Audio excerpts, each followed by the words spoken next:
نحمده ونصلي على رسوله الكريم أما بعد فأعوذ بالله من الشيطان الرجيم بسم الله الرحمن الرحيم قال الله تبارك وتعالى في القرآن المجيد والفرقان الحميد قل هل يستوي الذين يعلمون والذين لا يعلمون وقال النبي صلى الله عليه وسلم خيركم من تعلم القرآن وعلمه صدق الله العظيم.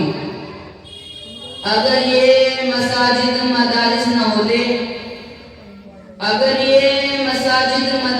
ہوتے کہیں بھی جہاں میں مسلمان ہوتے.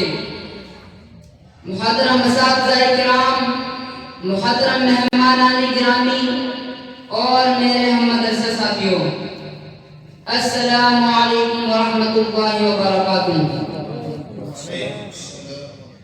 آج میں اس بابرکت محفل میں دینی مدارس کی قدر و منزلت کے بارے میں لب کشائی کرنے کی جسارت کر رہا ہوں. دعا ہے کہ اللہ تعالی مجھے حق اور سچ بات کہنے کی توفیق عطا فرمائے. معزز سامعین، حضور اکرم صلی اللہ علیہ وسلم نے قرآن و حدیث کی تعلیم کا آغاز ایک ایسے چبوترے سے کیا تھا جس کے اوپر چھت بھی نہیں تھی. لوگ کھجور کے خوشے ایک جگہ آویزہ کر دیا کرتے تھے. صحابہ کرام رضوان اللہ علیہم اجمعین حسب ضرورت چند کھجوریں کھا کر باقی دوسروں کے لیے چھوڑ دیا کرتے تھے. حضرت ابو ہریرہ رضی اللہ عنہ بعض اوقات شدت بھوک کی وجہ سے بے ہوش ہو کر گر جایا کرتے تھے. خود فرماتے ہیں لوگ سمجھا کرتے تھے کہ مرگی کا دورہ پڑ گیا ہے، لیکن خدا کی قسم مرگی نہیں، شدت بھوک کی وجہ سے بے ہوشی طاری ہو جایا کرتی تھی. صحابہ کرام رضوان اللہ علیہم اجمعین نے کیا عظیم قربانیاں دے کر یہ دین ہم تک پہنچایا ہے.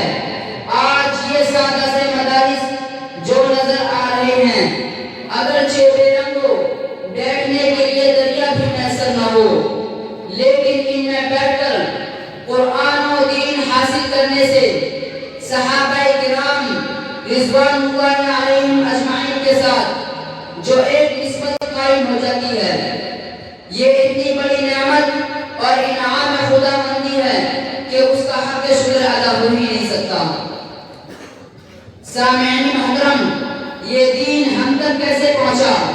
یہ دین ہم تک کس طرح پہنچا کہ اگر کسی نے باادب ہو کر ان اساتذہ سے سیکھا جن کی سند حضور صلی اللہ علیہ وسلم تک پہنچتی ہے.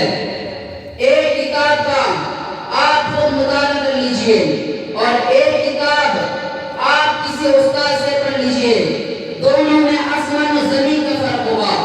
یاد رکھیے، اگر علم کا حاصل ہونا صرف مطالعے کے ذریعے بغیر کسی استاد کے ممکن ہوتا تو آسمانی کتابوں کے ساتھ کسی رسول کو بھیجنے کی ضرورت نہیں ہوتی، اور اللہ تعالیٰ کے لیے کچھ مشکل نہ تھا کہ کسی رات ہر مسلمان کے سرہانے قرآن مجید کا ایک ایک مسئلہ خوبصورت جلد میں رکھ دیا جاتا اور غیر سے آواز لگا دی جاتی کہ اسے پڑھو اور اس پر عمل کرو. لیکن ایسا نہیں ہوا، بلکہ اللہ تعالیٰ نے قرآن مجید کے ساتھ شارح قرآن حضرت محمد صلی اللہ علیہ وسلم کو بھیجا. چنانچہ رب کائنات نے فرمایا هو الذی بعث فی الامیین رسولا منهم یتلو علیہم آیاتہ ویزکیہم ویعلمہم الکتاب والحکمہ.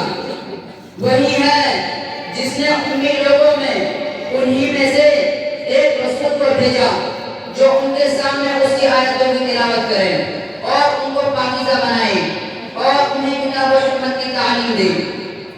سامعین مکرم، جی ہاں، ایسا تو ہوا ہے کہ انبیاء علیہ السلام تشریف لائے مگر کتاب نہیں تھی، لیکن ایسا کبھی نہیں ہوا کہ کتاب اگر کسی نبی کے نازل ہوئی ہو